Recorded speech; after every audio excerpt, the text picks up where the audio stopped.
Do you ever catch yourself hopping from one idea to the next because the project that you're working on just isn't motivating you anymore?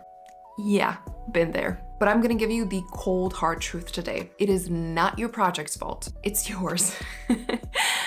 I know, I'm sorry, that stings. But whose fault would it be? I'm not here to sugarcoat anything. I've kind of been feeling unfiltered all day, so we are going straight for the jugular. In this video, I'm going to break down 5 brutal reasons why you keep losing interest in your project and what you need to see if you are ever going to finish a draft. So if you're ready to stop chasing shiny new ideas and prove to yourself that you can finish a book, then let's jump into it. Reason number 1, you like the idea of writing more than the act of writing. Ouch, I know, that's a harsh one, but sit with it for a second. Do you actually enjoy the process of putting words down while you are writing them? Or do you mostly enjoy the fantasy of being a writer? So the Pinterest mood boards, the Spotify playlists, the daydreams about your characters, and all of these scenes that you are going to write, but you actually haven't touched your draft in like 6 months. What you might be doing is giving yourself easy dopamine hits. You're basically tricking yourself into feeling productive while doing everything around writing instead of actually writing. If this is you, then the thing that you need to do is fall in love with the writing process as much as you love the creating process. But the only way you are ever going to start enjoying writing is, by writing.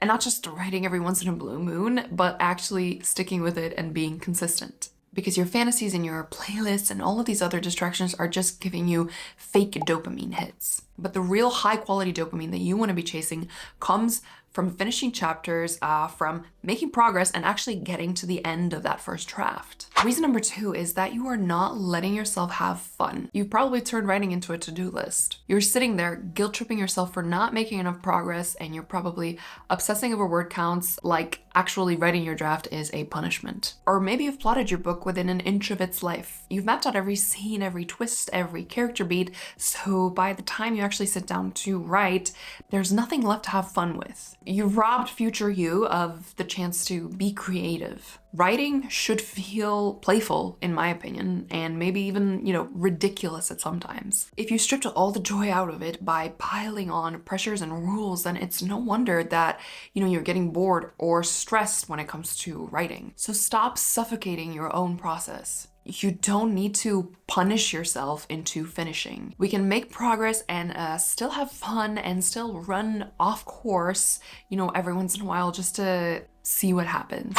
Reason number 3 is that you don't actually know what you're trying to say. And I don't mean your plot, I mean the point behind your plot, the why. You probably thought of a cool fantasy world or a fun character dynamic or some kind of archetype that you love. But what's the deeper reason that this book matters? What's the emotional drive behind it? It is my experience that if you don't even have the faintest idea of a thematic question that your story is trying to ask, then of course you're not going to be as strongly inclined to finish the project. There's nothing tying you to it. The thematic question, when it's deep enough, is the thing that makes you keep coming back to the project over and over again because it makes you actually give a crap about it. Otherwise, it's way too easy to just drop the project and chase something new all the time. So if your project feels empty, it's not that it's inherently bad.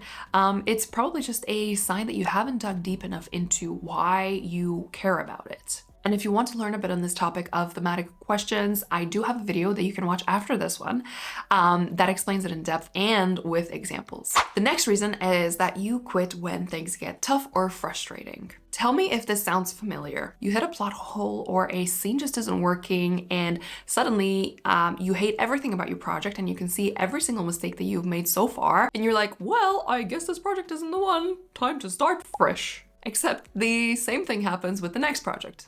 And the next, and the next. And I'm gonna reveal a trade secret here. It's always gonna happen. Every single writer hits walls, and it is literally a normal part of the writing process. And it just means that the whole writing thing, it's working. It means that you're starting to be able to recognize those problems and those issues in your writing, and you'll know how to fix them in the second draft. But you can't do that if you're giving up before you even finish the first draft. So stop quitting when it gets hard. There's never gonna be a single magical project that you can write perfectly from start to finish. You're always gonna have to put in the work to make it better, to fix the mistakes, to patch the plot holes, the whole 9 yards. The last reason is that you are scared to write a bad book. And I hate to break it to you, but that's how every book starts. Bad. You're not special. I know that sounds harsh, but it can actually be very freeing if you let it be. Every single writer you admire has a pile of garbage drafts behind them. Actually, wait, I literally have a garbage draft behind me right here. Anyway, the only difference between you and those writers is that they actually push through and finish their drafts. Your brain's tricking you by telling you, well, if I don't write it, it can't be that bad. I don't know why I'm doing that voice in this video, but we're rolling with it. But anyway, the flip side of that is that if you don't write it, it also can't be good either. You can't edit nothing. You can't grow from nothing. And the only way to eventually write a good book is to write a bad one first and then fix it. So if you're feeling called out by any of these reasons, I'm just gonna awkwardly transition into a sales pitch and tell you that I have a bundle of courses that are all about helping you finish your first draft. Also, the reason that I'm bringing it up is that tomorrow is the last day to get this bundle at a discount, which means technically that you have Novel Plotting Academy and you get the other 2 courses totally free. So one of them is all about the craft of writing and the other one is more about the mindset and how to overcome writer's block. So if you related to this video, but you don't know how to overcome the issue, that one could be very good for you. Anyway, let me know in the comments which one of these reasons called you out the most. Maybe it was all 5. But until next time, trust your heart and the words will come.